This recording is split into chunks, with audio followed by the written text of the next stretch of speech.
그러면 이제 계속 진행해서 가도록 하겠습니다. 아까 앞 시간에 우리 이제 유아교육과정의 이해 이제 살펴보았어요. 유아교육과정의 이해 중에서 유아교육과정의 개념, 교육과정의 개념, 먼저 교육과정의 개념, 쿠레레, 뭐 커리큘럼 이런 것들 살펴보았고요. 그다음에 이제 교육과정의 유형, 교과중심 교육과정부터 시작해서 이제 그 시대에 따른 변천, 그다음에 얼마나 정형적으로 정해져 있는지, 표면적 교육과정, 잠재적 교육과정, 뭐 이러한 내용들을 살펴보았고요. 그다음에 이제 유아교육과정의 개념 또 살펴보았습니다. 자, 이제 그 유아교육과정 개념까지 이제 공부하신 것들을 쭉 머릿속에 한번 정리를 하시고, 그 다음에 유아교육기관의 유형으로 넘어가겠습니다. 자, 이제 오늘 공부하는 내용들은 전체적으로 이따가 끝날 때 한번 쭉 다시 리뷰를 또 하도록 하고요. 그 유아교육기관의 유형 보시도록 하겠습니다. 우리 유아교육과정의 개념, 유아교육과정의 개념, 이 부분부터 살펴봐야 되는군요. 제가 수업을 여기까지 했다라고 생각을 한 것 같아요. 자, 유아교육과정의 개념부터 봐야 되겠네요. 그렇죠? 유아교육과정의 개념부터 보시겠습니다. 자, 오늘 이제 진도를 조금 천천히 나가게 되는 것 같아요. 첫 시간이다 보니까 교육과정에 대한 이해를 전반적으로 하시도록 하기 위해서 조금 천천히 나가고 있는데, 자, 우리 수업 보시겠습니다. 내용. 자, 유아교육과정의 개념입니다. 유아교육과정의 개념에 대해서는 이제 많은 학자들이 얘기를 했어요. 유아교육과정은 이런 것이다, 이런 것이다. 얘기하는 관점이 이제 굉장히 많이 조금씩 차이가 있어요. 굉장히 많이 다르기도 하고 조금씩 다르기도 합니다. 그래서 사실 이제 우리가 그 이전의 개정 교육과정, 누리과정을 편성을 할 때도 이제 조금 교육과정에 관한 생각이 지금하고 좀 달랐던 것이고, 이제 개정 누리과정을 만들면서는 유아교육과정에 대해서 생각하는 바가 조금 관점이 바뀐 거예요. 그래서 이제 사람마다 또 시대에 따라서 또 문화재에 따라서 조금씩 다르게 정의하고 있기도 합니다. 자, 이제 여기 앞에 있는 그런 내용들을 보시면 일단은 계획적인 경험의 총체다, 이렇게 얘기를 하고 있습니다. 계획성을 조금 강조를 하는 그런 입장이고, 여기도 이제 1년의 계획이다, 이렇게 보고 있고요. 근데 이제 여기 오면은 일단은 이제 교육적인 경험이면서 계획적인 경험뿐만 아니라, 그죠? 경험, 여러 가지 경험을 포함된다. 이 앞에 있는 거하고는 조금 생각이 다른 거죠. 그렇죠? 그 다음에 이제 우리가 주로 프로그램, 제 누리과정 특강 들으신 선생님들이 많으시겠지만은, 거기 보면은 여러 가지 이제 유아교육 같은 경우에는 유아교육 프로그램을 갖고 있어요. 이게 이제, 굉장히 많은 부분은, 유아교육 과정은 유아교육 프로그램에 의해서 형성되기도 합니다. 구체화돼요. 그게 이제 초중등 교육과정하고 굉장히 많이 다른 점이에요. 그래서 유아교육과정 같은 경우에는 유아교육 프로그램으로서 교육과정화 되는 경우가 굉장히 많이 있습니다. 그래서 우리는 프로그램들을 조금 숙지를 해놔야 되고, 제가 특강 때 사용했던 그런 프로그램들 같은 경우에는 놀이를 중심으로 교육과정을 짜기에 꼭 필요한 그런 내용들이기도 합니다. 자, 알미 같은 경우에는 프로그램이다, 이렇게 얘기를 하면서 굉장히 중요한 게 계획적인 것뿐만 아니라 경험이다, 이렇게 얘기를 하고 있습니다. 우리가 지금 이제 요 앞에 두 개가 과거의 어떤 누리과정의 관점이 좀 컸다면, 이제 알미 이런 관점은 최근의 어떤 그런 관점하고도 좀 유사한 점이 많이 있다는 것입니다. 그 다음에 보시면 교육과정은 교수 요목, 이 경우에도 이제 좀 계획을 강조하는 입장이고, 그 다음에 이제 여기 윌리엄스 같은 경우에는 전인 아동, 전인적인 그런 성장을 추구하도록 하는 그런 모든 배움의 내용이 교육과정이다, 이런 입장도 이제 조금 최근의 그런 입장과 같습니다. 그렇죠? 자, 그 다음에 유아교육기관에서 일어나는 모든 우연한 일이다. 그렇죠? 교사가 유아의 요구를 충족시켜주고 계획된 목적들을 성취하는 방식이기도 하지만은 계획도 물론 있다. 계획도 있지만 모든 우연한 일까지 포함하는 것이다. 최근에는 사실 이런 관점이 더 큽니다. 여기 알미가 얘기했던 거랑 뭐 이런 관점 있잖아요. 요것들이 이제 뭐냐면 너무 과거에는 굉장히 계획을 강조하는 입장이었다면,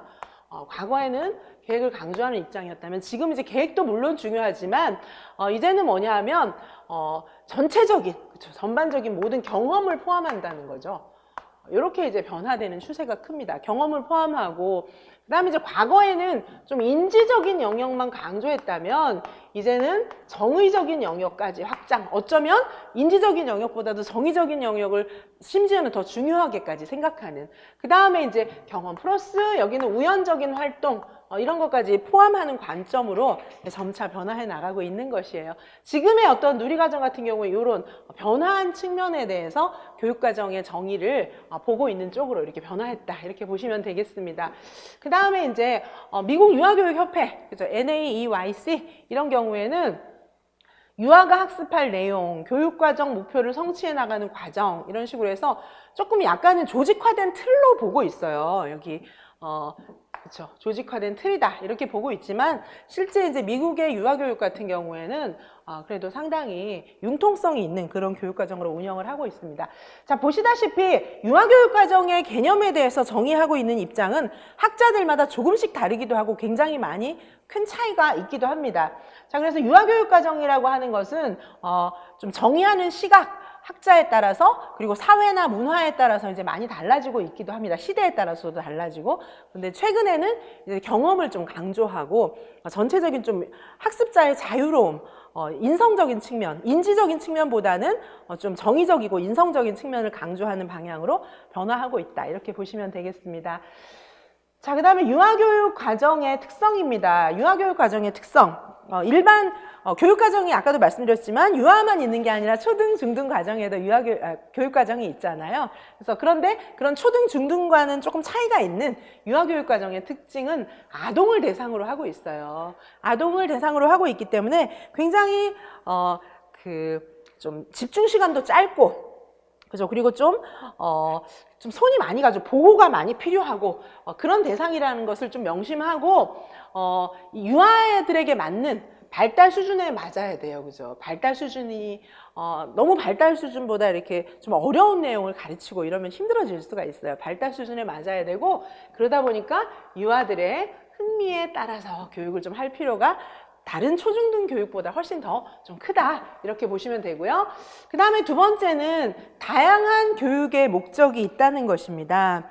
유아교육자들은 유아 발달을 도와주기 위해서는 다양한 교육 목적, 좀 더 포괄적인 면, 초중등 교육에 비해서 훨씬 더 포괄적인 면, 다양한 면을 교육시켜야 될 필요가 있다, 뭐 이런 점이 있습니다. 그렇죠? 자, 그 다음에 이제 교구와 교재가 진짜 큰 특징이죠. 여러분들 대학 다니면서 교구 엄청 많이 만드셨잖아요. 그쵸? 교구 많이 만드시고, 심지어는 뭐 이제 교재도 만드시고 뭐 이렇게 많이 하셨을 거예요. 교재 교구, 그쵸? 교재 교구 선생님들이 만들잖아요. 어떤 기준으로 만들어요? 상호작용이 잘 되는. 그쵸? 선생님들과 유아들 사이에 그 교구 교재를 중심으로 해가지고 상호작용이 잘 일어나는 게 굉장히 좋은 교구 교재를 만드는 그런 중요한 특징이잖아요. 그리고 선생님들과 유아와의 상호작용뿐 아니라 교구와 유아의 상호작용도 중요하고, 교구를 통해서 유아와 유아끼리 상호작용하는 것도 굉장히 중요하잖아요. 우리 진짜 교구만 안 만들어도, 그쵸? 교구만 안 만들어도, 참, 시간이 줄어들 거야. 시간이 많이 남을 거야, 나한테. 그런 생각이 들 텐데, 현장에 가시면 사실은 이제 교구를 실제로 많이 만들진 않죠, 요즘에는. 많이 만들진 않지만, 그래도 교구의 원리, 이런 것들을 선생님들이 다 아셔야 되기 때문에, 이제 그런 목적을 위해서 내가 계획하는 수업에 맞게끔 교구를 만들 필요가 있었죠. 여전히 그런 필요성은 있어요. 아무리 놀이 중심이라 할지라도. 자, 그래서 이 교재 교구는 정말 초등등 교육과의 큰 차이입니다. 다양한 상호작용을 위해서 교재 교구가 꼭 필요했습니다. 그렇죠? 그 다음에 이제 유아교육과정의 성격을 규정을 많이 하고 있는데, 보시면 유아교육과정 설계를 슈바르츠와 로비슨이 한 그런 분류를 중심으로 조금 보시겠습니다. 좀 보시면 먼저 유아교육과정이라고 하는 것이 우연히 일어난 교육과정이다, 이렇게 보는 입장이 있고, 그 다음에 경험의 총체다, 이런 관점이 있습니다. 그 다음에 교수 계획이다, 교수 요목이다, 제가 아까 말씀드렸던 것처럼 프로그램이다, 이렇게 보는 시각들이 있어요. 자, 여기 표로 제가 정리를 해놨지만 또 내용은 밑에 기술을 해놨어요. 먼저 내용 기술을 보시고 표로 정리된 거를 딱 머릿속에 넣으시면 되겠습니다. 자, 우연히 일어난 것으로서의 교육과정입니다. 이 경우에는 이제 흥미와 요구를 중요하게 생각하는 입장이에요. 자, 처음에 유아교육과정이라고 하는 것은 우연히 일어나는 것이다. 굉장히 우연적인 것이다. 이렇게 보는 관점은 유아들의 흥미를 중요하게 생각하는 입장이에요. 흥미와 요구. 사실 흥미라고 하는 것이 이제 예측이 조금 어느 정도 가능하기도 하지만 예측이 잘 안 되잖아요. 그렇죠? 예측이 안 되는 부분들이 많잖아요. 그래서 여기 이제 흥미를 중심으로 하는 어떤 교육 경험을 우연한 교육과정이다 이렇게 보는 관점입니다. 이 경우에는 흥미와 요구를 선생님들께서 잘 발현되게 해줘야 되기 때문에 정말 선생님의 보이지 않지만 선생님이 나서서 막 이렇게 해라 이러면 흥미가 안 생기잖아요. 보이지 않지만 선생님의 많은 노력이 요구되는 것이 우연히 일어나는 것으로서의 교육과정입니다. 그 다음에 두 번째는 유아가 갖게 되는 모든 경험이다. 그죠? 모든 경험이다. 이렇게 보는 또 교육과정에 대한 시각이 있습니다. 모든 경험이다. 자, 이렇게 되는 것은 뭐냐 하면 아까 봤던 잠재적 교육과정 있죠. 그것까지 다 교육에 포함되는 것으로 생각하는 거예요. 심지어는 등원할 때나 기가할 때 선생님하고 대화하는 거, 그죠?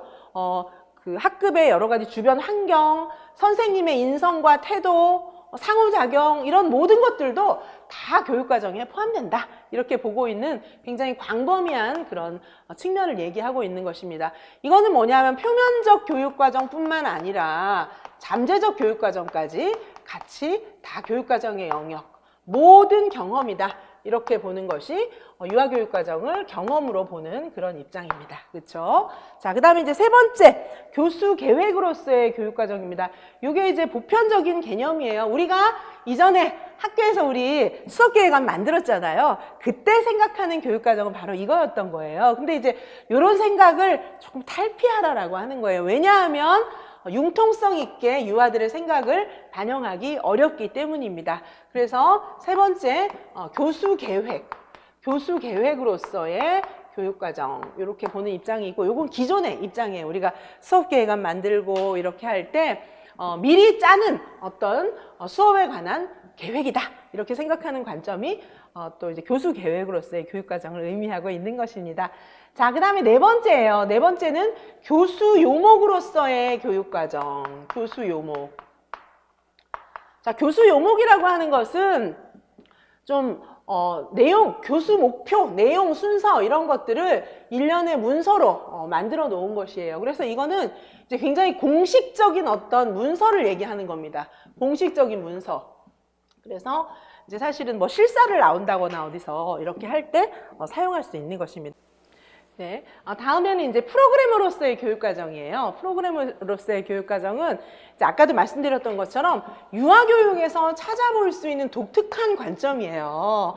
우리 이제 공부 많이 했잖아요. 누리과정 특강에서 여러 가지 프로그램 알려드렸는데 뭐 몬테소리라든지 디스타라든지 뭐 여러 가지 프로그램, 생태 뭐 여러 가지 교육 프로그램들이 있었잖아요.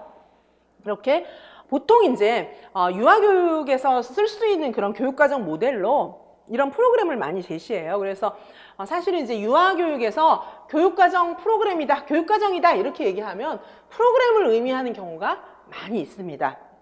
그래서 여기 보시면 네 번째 교수 요목, 다섯 번째는 프로그램. 그렇죠?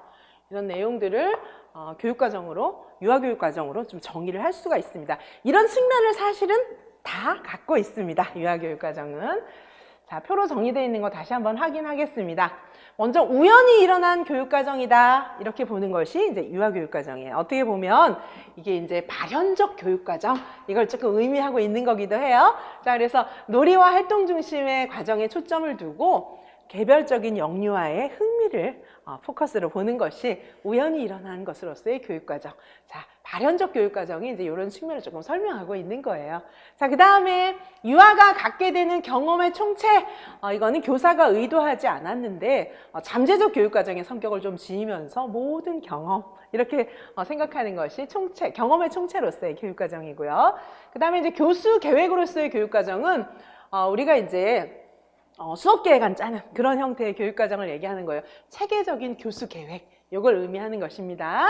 자, 그 다음에 교수 요목이라고 하는 것은 국가 수준에서 설정한 교육과정이 해당될 만큼 굉장히 어느 정도 공식적인 문서로 만들어진 그런 교육과정을 의미하는 거예요. 우리 이제 교수 계획은 우리가 이제 수업 계획 짜는 거라면 교수 요목으로서의 교육과정은 어떤 것들은 가르쳐야 된다라고 딱 들어있잖아요. 이제 그런 게 교수 요목으로서의 교육과정입니다.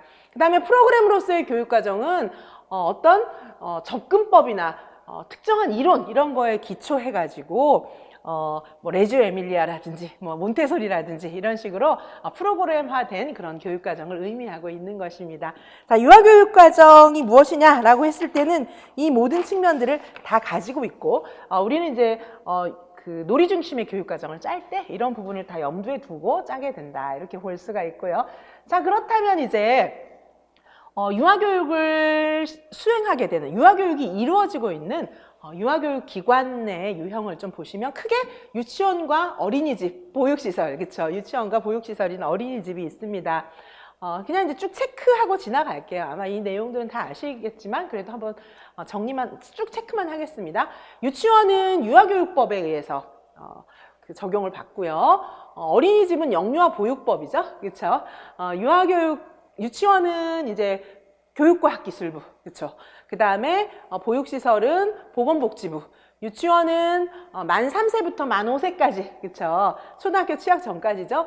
보육시설은 어린이집은 0세, 영아전담 어린이집도 있잖아요. 그래서 0세에서 6세 미만의 영유아들이 이제 가는 곳이고, 그러다 보니까 이제 우리 사실은 공부에서 영아에 관한 내용은 조금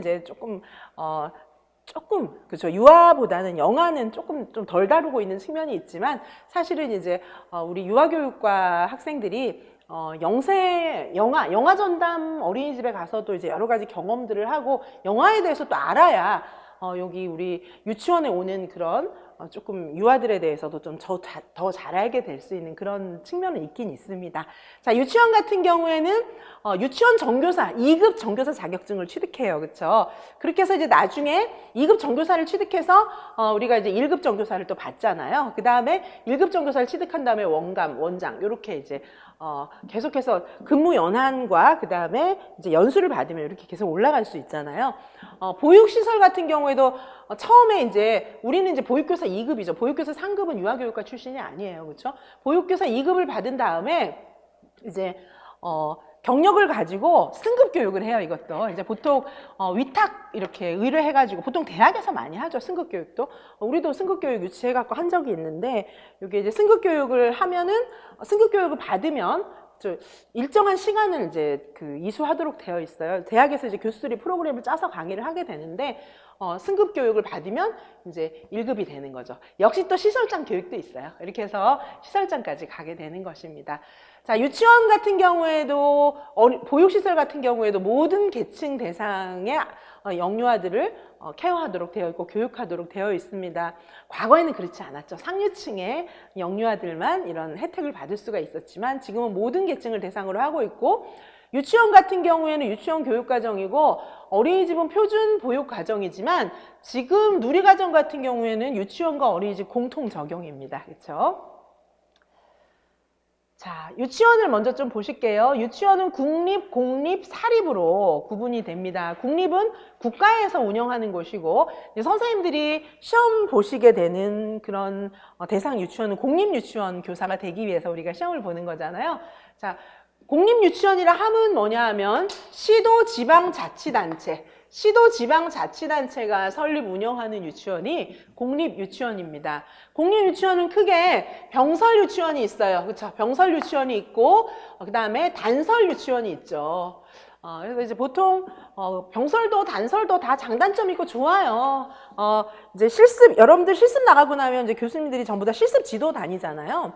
저도 이제 실습 지도 다녔고 지역 내에 단설은 많지가 않아요. 병설보다 숫자가 더 적어요. 근데 단설에 가면 아무래도 조금 더 엄격하게 교육을 받게 되는 측면은 있어요. 그래서 학생들에 따라서 선호하는 게 희비가 조금 엇갈리는데 어쨌든 단설 같은 경우에는 원장님부터 유아교육을 전공한 분이시잖아요. 대체로 장학사 출신들이 단설 유치원 원장이 돼요. 그렇죠? 그러다 보니까 정말 교수법이라든지 유아교육에 대해서 이론적인 지식과 실무를 겸비한 분들이 이제 단설 유치원 원장님들이 많이 되십니다. 그리고 유아교육 현장에 대한 애정도 많으시고요. 단설 유치원이고 병설 유치원은 어떻게 돼요? 초등학교하고 같이 돼 있잖아요. 병설 유치원 원장님은 초등학교 교장 선생님이잖아요. 자, 그러다 보니까 교장 선생님은 이제 유치원의 업무들은 유치원 선생님들께 다 일임하죠. 자, 그래서 이제 실무적인 업무는 사실 병설이 됐든 단설이 됐든 여러 가지 이제 잡다한 업무들은 원감 선생님이 일이 제일 많은 것 같아요. 그래서 원감 선생님이 실습지도 가면 막 하소연도 많이 하시고 이제 그랬던 기억이 나는데, 자, 어쨌든 우리나라에 지금 이제 병설이나 단설을 많이 확장하려는 움직임이 이제 많아지고 있잖아요. 그래서 병설도 물론 중요하지만 사실은 이제 유아교육과 입장에서는 단설이 많아지면 좋겠다 이런 바람은 있기는 있습니다. 왜냐하면 정말로 이제 전문적인 그런 것들을 조금 더 살릴 수 있는 측면이 있기 때문에 어쨌든 병설이 됐든 단설이 됐든 다 공립유치원이고 다 좋은 유치원입니다. 사립도 훌륭하게 운영하시는 분들 참 많이 있어요. 그래서 제가 이제 사립유치원 원장 선생님들도 많은 관계를 가지고 이제 여러 가지 프로그램도 같이 운영하고 이렇게 했었는데, 사립유치원 원장 선생님들 중에도 진짜 교육적인 그런 마인드를 가지고 봉사정신, 희생정신, 유아를 사랑하는 많은 정신을 가지고 그런 마음을 가지고 사제를 털어서 정말 많은 헌신을 하는 그런 좋은 분들을 제가 많이 만나봤어요. 그래서 저는 참 이 유아교육계에 있는 많은 분들을 참 존경하지 않을 수가 없어요. 이 원장님들도 너무 훌륭하고 또 현장에서 일하는 선생님들, 병설, 단설 유치원 선생님이야 뭐 말할 것도 없고 사립유치원 선생님들도 정말 유아를 사랑하는 훌륭한 선생님들이 많이 계세요.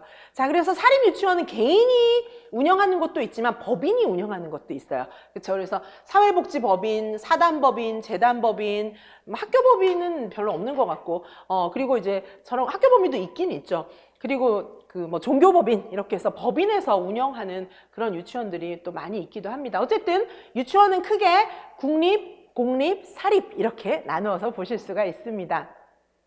운영시간제도 반일제, 종일제, 시간연장제 이런 운영하는 유치원들이 있는데, 보통 이제 반일제 하루 3시간 이상에서 요 숫자는 조금 기억을 해 놓으셔야 되겠죠. 반일제는 3시간 이상에서 5시간 미만, 요게 이제 반일제고, 종일제는 8시간 이상의 교육과정을 갖고 있는 게 종일제예요. 보통 종일제 뭐 다 갖고 있죠. 모든 유치원이 종일반 운영을 다 하고 있죠. 그렇죠? 그 다음에 이제 시간 연장제는 이게 이제 하는 것도 있고 안 하는 것도 있는데 그렇게 많지는 않은 것 같아요. 유치원의 경우에. 어린이집은 조금 많은데 지역에 따라 차이는 있어요. 근데 시간 연장제는 유치원은 많지는 않은 것 같아요. 그렇죠? 자, 그리고 이제 시간 연장제 같은 경우에는 하루 5시간 이상 8시간 미만의 이제 교육 과정이에요. 그래서 종일제 이후에 또다시 이제 프로그램을 진행을 하는 건데 많지는 않습니다. 말씀드린 것처럼 지역의 특성, 실정에 따라서 자율적으로 운영하고 있어요. 자율적으로 운영하고 있기 때문에 종일제는 이제 다 하고 있는 거죠. 그렇죠? 자, 그래서 크게 운영 시간에 따라서 반일제, 종일제, 시간 연장제 이렇게 나누어서 보실 수가 있습니다. 뭐 이건 우리 다 아는 거고요. 그렇죠? 자, 그러면 이제 제2장 개정 누리과정의 이론적 기저를 보시겠습니다. 그렇죠? 먼저 첫 번째, 유아교육 과정의 최근 동향이에요. 개정 누리과정의 관점입니다. 자, 최근의 동향을 좀 보시도록 하시겠습니다. 최근에 그러면 도대체 유아교육 과정에 대해서 어떻게 생각을 하고 있나, 이게 이제 이 생각이 조금 많이 구성주의적인 그런 관점을 반영한 포스트 모던적인 구성주의적인 이런 관점, 그 다음에 이제 교육과정 재개념주의자들의 관점, 이런 것들을 반영한 거예요. 아까 이제 우리가 살펴봤잖아요. 교육과정 재개념주의자들의 생각.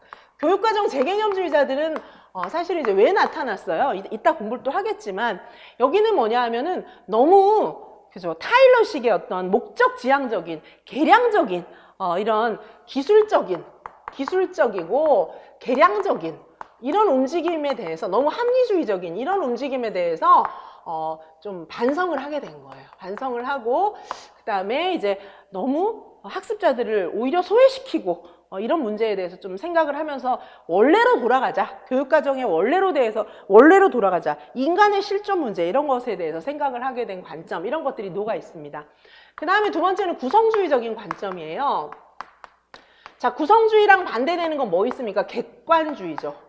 객관주의. 그렇죠. 객관주의라고 하는 것은 교육과정이 딱 떨어지게 정해져 있는 게 이제 객관주의잖아요. 근데 지금은 이제 구성주의 시대인 것이죠. 그죠? 구성주의 교육과정이 지배하는 시대예요. 그래서 객관주의적인 그런 교육과정의 관점에서 구성주의로 바뀌었다. 이렇게 보실 수가 있고요. 그 다음에 이제 세 번째는 뭐냐면 포스트모더니즘. 자, 포스트모더니즘이라고 하는 것은 다른 말로 쉽게 얘기하면 조금 상대주의적인 관점이에요. 좀 상대주의. 어떤 절대적인 진리는 없다 이런 거거든요. 포스트모더니즘이 어디서 온 겁니까? 포스트모더니즘 전에는 뭐가 있었어요? 모더니즘. 그죠? 그 전의 사회는 전근대적인 사회였어요. 전근대적이라 하면 예를 들면 뭐 가부장적인 사회라던가 계급제 사회라든가 이런 것이 이제 전근대적인 사회거든요. 그러다가 이제 근대화, 모더니즘, 그죠? 근대화된 모더니즘의 사회에서는 민주주의라든지, 그쵸? 그 다음에 뭐 양성평등이라든지, 이런 것들이 이제 굉장히 중요한 전제. 그러니까 모더니즘에는 중요한 전제들이 있어요. 과거의 전근대 사회를 허물어낸 굉장히 위대한 전제들이 있는 게 모더니즘 사회예요. 포스트 모더니즘은 뭐냐 하면 그런 것도 없다는 거예요. 반드시 뭐가 옳다, 뭐가 틀렸다라고 얘기할 수 있는 건 없다는 거죠. 그래서 여기는 상대주의, 개인주의 이런 거하고 맥락을 같이 하고 있어요. 포스트 모더니즘하고 구성주의는 비슷한 입장을 견지하고 있습니다. 그렇죠? 자, 그래서 이런 관점들이 최근의 동향에 녹아 있어요. 자, 그러다 보니까 이제 과거에 어떤 알고 있었던 교육과정이라고 하는 거 너무 계량화시키고 너무 목적지향적이고 이런 부분들에 대해서 이건 학습자를 위한 교육과정은 아니다. 이렇게 보는 관점들이 녹아 있기도 하고 그 다음에 지식이라는 것은 선생님이 정해주는 객관주의적인 그런 관점이 아니라는 거예요. 무엇입니까? 학습자들이 지식의 내용을 구성한다. 이렇게 보는 것이 구성주의적인 관점이고 그 다음에 개인주의, 상대주의적으로 해서 어떻게 해요? 한꺼번에 이걸 배워야 돼. 이런 것은 없다는 거예요. 그게 아니고 어떻게 되는 겁니까? 유아들이 스스로 경험하면서 다양하게, 그죠? 정해진 건 없어요. 그게 이제 선생님 생각이 꼭 옳다고 얘기할 수도 없는 거예요. 그렇죠? 자, 학습자들이 어차피 이 세상을 살아가야 됩니다. 그러므로 선생님은 이들이 지식을 잘 구성하게끔 즐겁게 공부할 수 있게끔 도와주는 것, 이게 필요하다. 이렇게 보는 것이 포스트 모더니즘적이고 구성주의적인 관점인데 이것이 최근의 동향이에요. 자, 보시면 첫 번째, 다양한 목적을 가진 프로그램이 개발됐어요.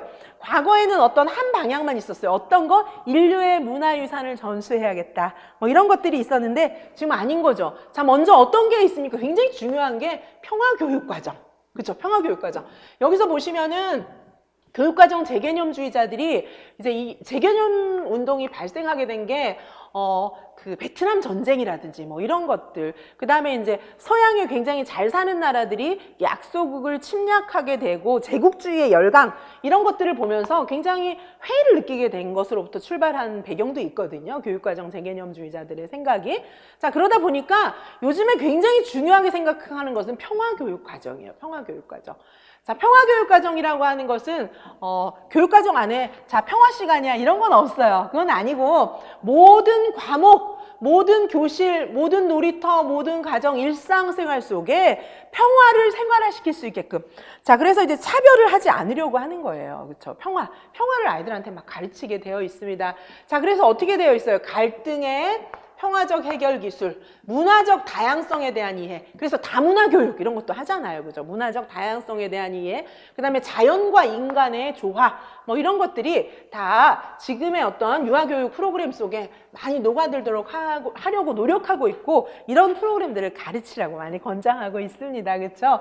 그다음에 두 번째 생태교육과정. 우리 생태교육 프로그램 이거 특강에서도 살펴보았지만 굉장히 강조하는 부분입니다. 생태 유아교육. 생태 유아교육, 이거 너무 강조하고 있어요. 이거 사실은 이제 우리 한국의 유아교육 학회 내에 선생님, 현장에 계신 유치원 선생님들하고 또 학계에 계신 굉장히 훌륭하신 교수님들하고 같이 이렇게 연합해갖고 생태 프로그램 운영을 해요. 요거 누구나 회원 가입할 수 있어요, 사실은. 그래서 이제 이렇게 같이 모여서 공부하고 프로그램 적용하고 또 이제 전문가 불러다가 전문가 초청해서 특강도 하고 이런 프로그램이 굉장히 활발하게 돌아가고 있고, 우리나라의 어떤 생태 유아교육 같은 경우에는 우리나라 한국적인 거예요. 다른 프로그램들은 다 이제 서양에서 왔잖아요. 이거는 한국적인 겁니다.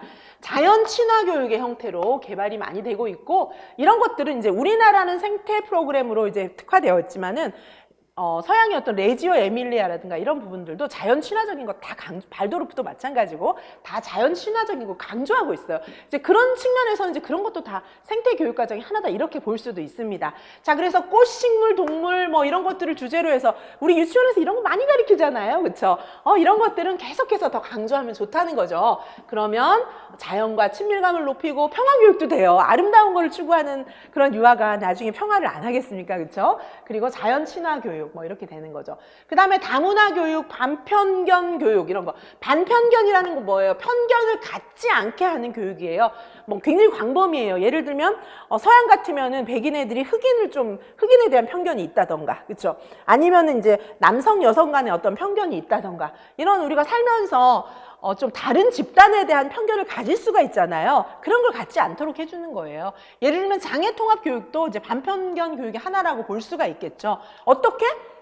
나는 장애가 아닌데 장애가 있는 친구들을 좀 편견을 가지고 본다던가, 이런 것들을 다 이제 그렇게 하지 못하도록, 그거 안 좋은 거잖아요. 그렇죠? 그래서 그것도 이제 강압적으로 그렇게 하면 안 돼 뭐 이렇게 하는 게 아니라 자연스럽게 스스로 터득하게 잘 가르쳐 주는 겁니다. 그러면 스스로 터득한 것이 진짜 오래 가죠. 그렇죠? 자, 그래서 반편견 교육, 다문화 교육, 지금 요즘에 이제 이주민 여성의 자녀들도 많기 때문에 다문화 교육도 꼭 필요합니다. 자, 그래서 이런 여러 가지 문화, 협력, 편견, 정체성 평등, 평등성, 다양성, 이런 것들에 대해서 자, 굉장히 중요한 그런 교육의 내용으로 지금 다루어지고 있다는 거예요. 최근에 그런 방향입니다. 그 다음에 통합교육 프로그램. 그렇죠? 우리 그 통합교육 프로그램도 우리 누리과정 실행 자료집에 이번에 하나 사례로 들어있잖아요. 그래서 이 통합교육 프로그램, 제가 이제 그때 특강 진행하면서도 얘기했지만 통합교육 프로그램 굉장히 중요해요. 그래서 이 통합교육 같은 경우에는 같이, 그죠? 사회적 통합이 중요해요. 같이 어떤 편견 없이 같이 화합할 수 있는 거, 그게 굉장히 중요한 측면입니다. 화합할 수 있게 가르쳐야 돼요. 화합할 수 있게 프로그램 시켜야 돼요. 그렇죠? 자, 그래서 장애아동의 학급에 일반 아동을 역통합하는 그런 프로그램을 운영하기도 해요. 지금은 대부분 비장애아 반에 장애아가 한 2명 정도 들어간다거나 이런 식으로 이제 운영을 하잖아요. 근데 역으로 장애아 반에 비장애아 1명이 들어가거나 2명이 들어가거나 이런 식으로 학급을 운영하는 방안도 많이 논의가 되고 있다라고 하는 것입니다. 그렇죠? 자, 최근에 그런 어떤 그 관점, 첫 번째 지금 봤어요. 뭘 봤습니까? 다양한 목적을 가진 여러 가지 프로그램들이 개발되고 있고 운영되고 있다. 우리도 이제 이런 부분들을 다 지금 개정 누리과정에서 반영하고자 하는 그런 입장이죠. 그래서 지금 여기에 나와 있는 생태교육과정이라든지 통합교육 프로그램은 우리 누리과정 자료집, 실행 자료집에도 이미 나와 있어요. 그렇죠? 자, 그 다음에 발달에 적합한 실제에 대한 논쟁. 자, 이게 이제 뭐냐 하면은, 사실은 여기 이제 유아교육학회, 그죠? 미국 유아교육학회, 여기서, 사실은 이제 출생에서 8세까지 발달에 대한 적합한 실제라는 것들을 규정해서 이런 책을 발간을 했어요. 그게 무슨 말이냐 하면, 이게 이제 0세부터 8세까지 단계에 맞는 그런 발달의 어떤 목록? 이런 것들이 있다라고 하는 얘기죠. 근데 이거에 대해서 이제 굉장히 논란이 많은 거예요.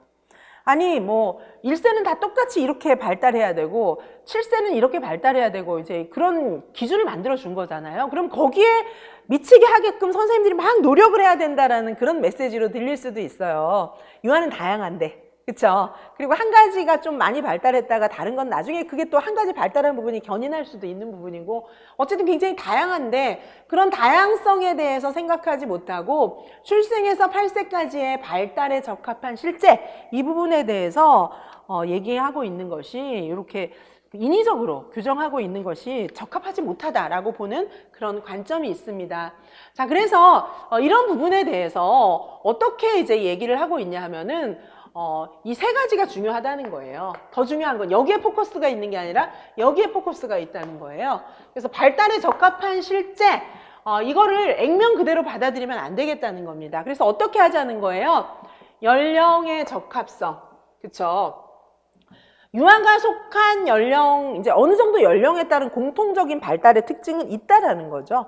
그래서 요거는 이제 어느 정도 의미가 있을 수는 있어요. 그런데 이것만 의미가 있는 건 아니라는 거예요. 개인적 적합성. 그죠? 뭡니까? 개인차나 다양성. 이 부분에 대해서 굉장히 수용해줘야 되고 민감하게 반응해 주어야 한다라는 것입니다. 자, 유아교육과정이 연령에 따라서 어느 정도 우리가 이제 기준을 만들지만 그것만이 절대적인 건 아니라는 거예요. 개인차나 다양성이 있는데 이 부분을 굉장히 수용적인 자세로, 아, 그래, 그죠? 수용적인 자세로 받아주면서 그 부분을 민감하게 캐치해서 그거에 맞게, 개인에게 맞게, 다양성에 맞게끔 유아교육과정을 운영해야 된다. 이렇게 보고 있는 관점입니다. 자, 그 다음에 사회 문화적 적합성. 그러니까 뭡니까? 유아의 발달이라든지 필요한 교육 내용이라고 하는 것은 획일적으로 말할 수 없다는 거예요. 그 사회나 그 유아가 살고 있는, 유아가 경험해온 이런 지역이라든지 가정이라든지 이런 문화에 따라서 다를 수 있다는 겁니다. 자, 무슨 말입니까? 이 2번하고 3번은 무슨 말이에요? 개인차를 인정하라는 거죠. 개인차와 지금 여기서 얘기하는 것처럼 개인차, 다양성, 그죠? 그 다음에 사회 문화적인 맥락, 이걸 보라는 거예요. 물론 연령에 따른 기준 이런 것도 인정하기는 해요. 그렇죠? 그런데 굉장히 중요한 것은 이거를 민감하게 반응하고 이 부분을 민감하게 발견하고 이거에 대해서 선생님들이 열려 있어야 된다는 거예요. 다양한 유아라고 하는 것들을 받아들여야 된다. 이렇게 생각하고 있는 것이 발달에 적합한 실제에 대한 논쟁을 의미하는 것입니다. 그래서 오래됐어요. 발달에 어떤 적합한 실제, 이런 부분들에 대해서 많은 논쟁이 있어 왔습니다. 자, 그 다음에 유아교육 과정에 대한 재개념화와 포스트 모더니즘 현상이에요. 자, 아까 제가 말씀드렸죠? 재개념화, 유아교육 과정에 대한 재개념화와 포스트 모더니즘 현상. 자, 이걸 보시면은, 자, 이제 최근에 교육 과정이 좀 문제가 있다. 이렇게 해서 재개념화 운동이 시작되었잖아요. 아까 설명했어요. 교육과정 재개념화, 그쵸? 재개념화의 관점은 엄청 많아요. 이따가 보실 거예요. 자, 재개념화의, 교육과정 재개념화를 설명하고 있는 관점은 굉장히 많습니다. 자, 여기 어떤 것들이 있냐면 현상학, 해석학, 비판이론, 포스트 모더니즘, 페미니즘, 이런 많은 시각에서 교육과정을 재개념화 하려고 해요. 왜냐하면 교육과정이라고 하는 거에 어떤 편견이 들어있다는 거죠. 어떤 편견이 들어있고 그 교육과정 안에는 학습자를 해방시키고 학습자를 자유롭게 하고 원래 쿠레레, 교육과정 쿠레레 라고 하는 것의 의미는 학습자를 무한히 자유롭게 해주고 그들에 맞는 학습을 공급하기 위해서 쿠레레라고 하는 개념이 생긴 건데 그렇게 되지 않았다는 거죠. 오히려 학습자를 그저 힘들게 하고 학습자들이 어떻게 열심히 공부하면 막 정신 이상이 생기는 거예요. 심리적인 억압이 오고. 그죠? 그리고 나의 실존에 대해서 잊어버리고 막 정신없이 공부 따라가고 있고 이게 맞냐는 거죠. 그렇죠? 이게 학습자한테 맞춰주는 게 아니라 학습자 니들이 이 기계 안에 들어와라. 뭐 이렇게 얘기하고 있다는 거예요. 자, 그런 문제에 대해서 굉장히 여러 가지로 반성하는 것이 이제 교육과정 재개념화 운동이었어요. 자, 그래서 우리도 유아도 마찬가지죠. 유아도 어떻게 해요? 유아도 이제 그 기존의 어떤 계량적인 이런 측정이라든지 분석이라든지 이런 쪽에서 이제 다르게 바뀌는 거예요. 유아 중심, 놀이 중심 이렇게 가야 되겠다라고 하는 반성이 나타나게 된 것입니다. 그죠? 자, 그 다음에 다음과 같은 다양한 현상도 지적되고 있습니다. 자, 여기서는 인지 발달이 좀 절대적이다라고 하는 피아제. 그죠? 피아제도 우선 이제 인지적 구성주의자이긴 하지만 피아제 같은 경우는 연령별로 인지 발달이 조금 공통성이 있다라고 생각을 했잖아요. 그래서 피아제보다는 약간은 이제 비고츠키 중심으로. 비고츠키는 어떻게 됐습니까? 정말로 사회문화적 구성주의자잖아요. 그러다 보니까 문화적, 사회적 특수성 이런 것들을 굉장히 강조한 사람이 비고츠키잖아요. 그러니까 교육과정이라고 하는 것이 획일적일 수 없다는 거예요. 예를 들면 지역마다 다르고 유치원마다 다르고 유아마다 다른 것이 정상이다 이렇게 보고 있는 그런 관점입니다. 현재 지금 개정 누리과정처럼. 그다음에 발달에 적합한 실제, 아까 말씀드렸죠, 그죠? 발달에 적합한 실제, 요거에 대한 비판 이런 것들이 생기면서 어떻게 됐습니까? 이제 여러 가지 방식, 획일적으로 프로그램을 진행하지 않는 레지오, 그렇죠? 발도르프, 그렇죠? 그다음에 여기 이제 다문화, 반편견, 장애 통합 교육, 그렇죠? 그다음에 이제 포스트 모더니즘 이런 식으로 해서 연구 방법도 양적인 연구 방법보다는 질적인 연구 방법, 계량적으로 측정하는 게 양적인 거죠. 질적인 연구 방법은 뭔가 관찰해서 섬세하게 다시 보는 거예요, 그렇죠? 자, 그래서 이런 관점들이 지금 유아교육 과정을 보는 그런 눈으로 굉장히 많이 바뀌어가고 있다는 거죠. 지금까지 제가 뭐 설명한 거예요? 유아교육 과정의 재개념화와 포스트 모더니즘 현상을 설명을 드렸습니다. 자, 그 다음에 다중지능 이론에 대해서도 많은 관심을 갖게 됐어요. 다중지능 이론 전에는 옛날에는 어떤 거였어요? 일반적인 지능 이론, 비내의 IQ 이런 식으로. 그래서 비내의 IQ는 어떤 거? 인지적인 측면만을 강조한 거잖아요. 다중지능 이론은 인간의 여러 가지 측면, 한 8가지 정도 되는 여러 가지 측면의 지능에 대해서 설명하고 있고, 각각의 지능은 열심히 개발하면 후천적으로도 향상될 수 있다 이렇게 보는 것이 다중지능 이론에 대한 관심이었습니다. 자, 다중지능 이론에 대한 관심이 이제 굉장히 많이 늘어나서 유아를 보는 관점도 굉장히 많이 달라진 것이에요. 자, 보시면 실제에서 다중지능 이론을 고려하면서 프로그램을 진행할 때 생각해야 될 점들이 있어요. 어떻게 됩니까? 영유아가 선호하는 학습 방법이 따로 있다는 거죠. 그죠? 8가지 측면의 지능이 각각 다르게 발달하기 때문에 어떤 지능이 높은 유아이냐에 따라서 선호하는 학습 방법이 각각 다르다. 그렇죠? 그러면 이거에 맞는 학습 방법을 찾도록 도움을 주어야 한다는 거예요. 그래야 그 분야의 지능이 향상될 수가 있겠죠. 자, 그 다음에 또 뭐겠습니까? 영유아가 자신들만의 학습 방법으로 학습할 수 있다는 사실에 대해서 자신감을 갖도록 해주는 것이 굉장히 중요하다. 이런 여러 가지를 이제 보실 수가 있습니다. 자, 그래서 결국은 이제 다중지능 이론에 대한 관심이 증가하게 되었습니다. 자, 그 다음에 이제 최근에 그런 그 내용으로, 그죠? 교육과정 개발 모형을 보시겠습니다. 지금 뭘 보고 있냐면 우리가 개정 누리과정의 이론적 기저를 보고 있습니다.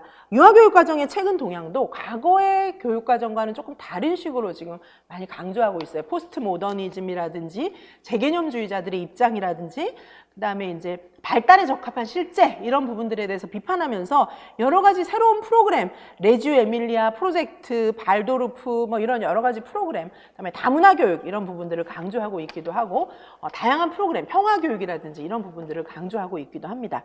그리고 이제 다중지능 이론에 대한 관심이 증가되어서 유아의 다양한 어떤 소질, 능력, 흥미 이런 부분들을 충분히 존중하게끔 이런 식으로 교육과정에 대한 생각이 많이 바뀌고 있습니다. 자, 그 다음에 이제 교육과정 개발 모형이에요. 교육과정 개발 모형인데 이게 이제 과거로부터 있어온 교육과정 개발 모형부터 쭉 다 보시도록 하겠습니다. 자, 우리가 이제 선생님들이 교육과정을 만드셔야 되잖아요. 그죠? 교육과정을 누구누구가 만들어요? 아까 우리 국가교육과정의 3가지 차원 봤잖아요. 교육과정을 처음에 누가 만듭니까? 국가에서 만들어요. 그렇죠? 국가에서 만들고 그다음에 또 누가 만드나요? 그죠? 시도, 그죠? 지역 수준에서, 시도 지역 수준에서 만들고 그다음에 기관 수준, 유치원 수준에서 만들어요. 그렇죠? 여기에 나오는 교육과정 개발 모형은 국가 수준에서 교육과정을 만들 때도 적용이 되고 그다음에 지역 수준에서도 적용이 되고 또 기관, 유치원 선생님이 나한테 필요한 유아교육과정을 만들 때도 다 적용할 수 있는 그런 프로그램들입니다. 이제 물론 타바 같은 경우에는 여기에 포커스가 있어요. 타바 모형은 여기에 포커스가 있지만 대체로 이 전체를 다 얘기하고 있는 거예요. 그러므로 여기 교육과정 개발 모형은 나도 그죠? 교육과정을 만들고자 할 때, 나한테 맞는, 우리 반에 맞는 교육과정을 만들고자 할 때 참고할 수 있는 그런 모형을 의미하는 거구나. 우리는 그렇게 생각하실 수가 있습니다.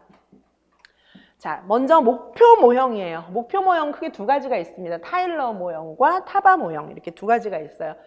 자, 타일러라고 하는 사람은 수업에 관해서 근본적인 4가지 질문을 했습니다. 어떻게 4가지 질문을 했습니까? 먼저 교육 목표 설정, 그 다음에 학습 경험을 어떻게 선정할 건가?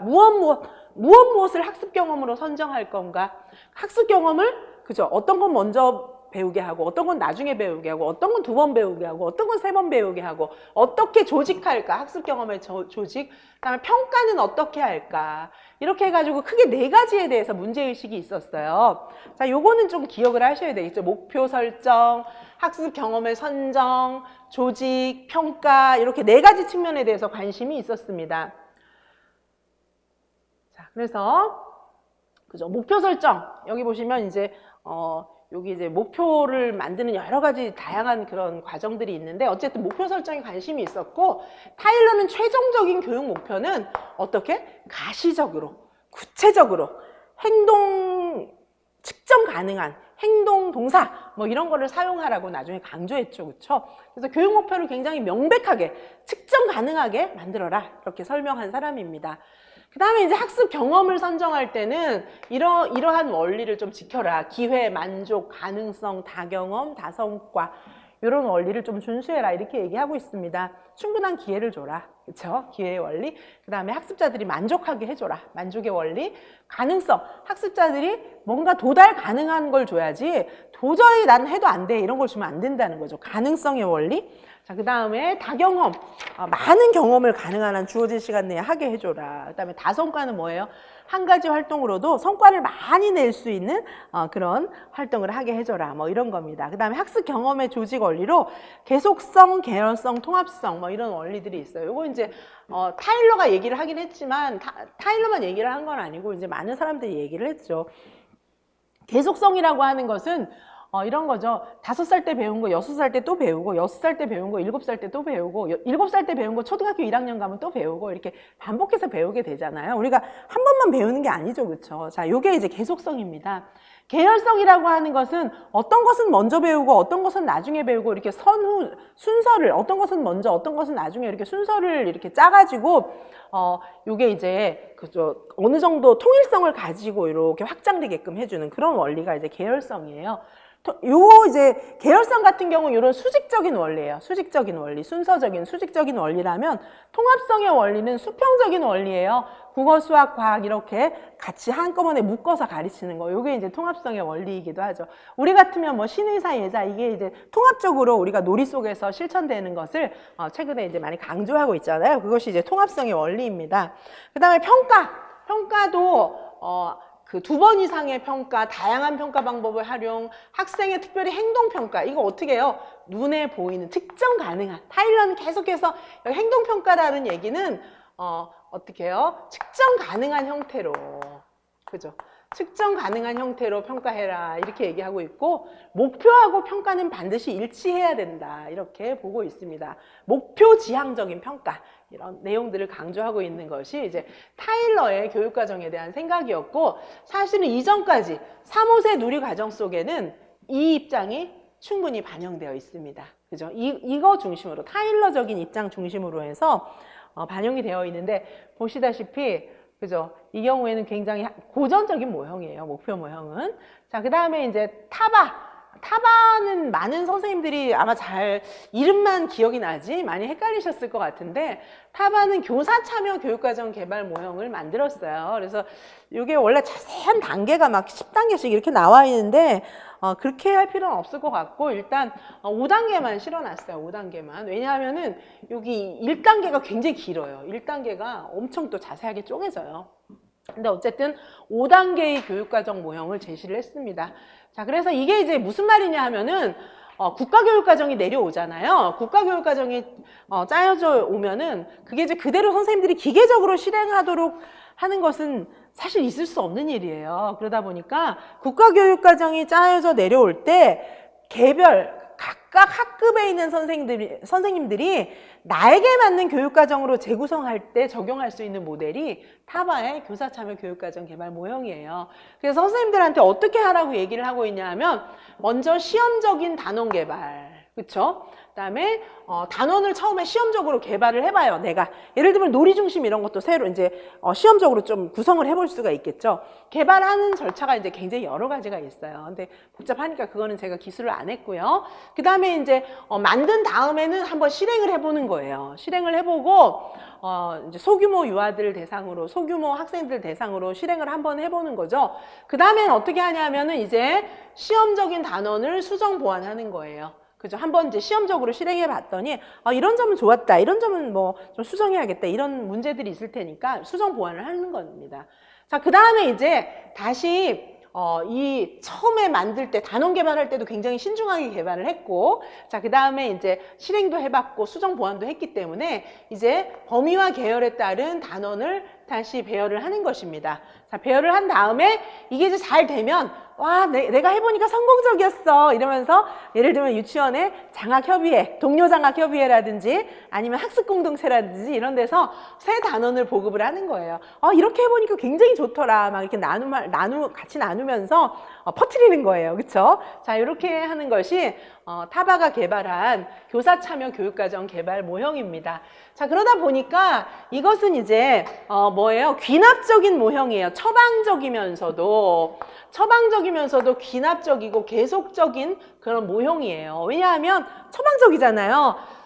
이게 이제 그 지침이 내려온 거에 대해서 진짜 내가 한번 해본 거잖아요. 처방은 어떤 거예요? 우리가 병이 나서 병원 가면은 의사 선생님이 약 처방해 주시잖아요. 병이 낫는, 문제를 해결하게 해주는 그런 처방을 해 주시잖아요. 이 역시 국가교육과정이 내려왔는데 요거를 실행하는데 어떤 문제가 있었던 거죠. 이 문제를 실행할 수 있는 처방을 내려주는 교육과정이다. 그래서 타바의 모형이 처방적이면서도 귀납적이라고 하는 것은 뭐예요? 결론이 나중에 나는 거예요. 보시다시피 쭉 해보고 나중에 모형이 딱 나오잖아요. 그게 이제 귀납적인 거죠. 연역적인 것은 먼저 결론이 나는 거예요. 그렇죠? 자, 귀납적, 해보고 이제 결론이 나는 거잖아요. 그 다음에 이건 한 번에 끝나는 게 아니라 계속해서 이어져 가야 되는 과정이다, 이렇게 볼 수가 있습니다. 자, 이렇게 해서 이제 타바까지 해서 우리가 지금 굉장히 중요한 고전 모형 하나 봤어요. 목표 모형 하나 봤습니다. 자, 여기까지 보시고 조금 쉬었다가 사실은 교육과정 모형이 조금 많아요. 그래서 요거를 좀 쉬었다가 보시도록 하겠습니다.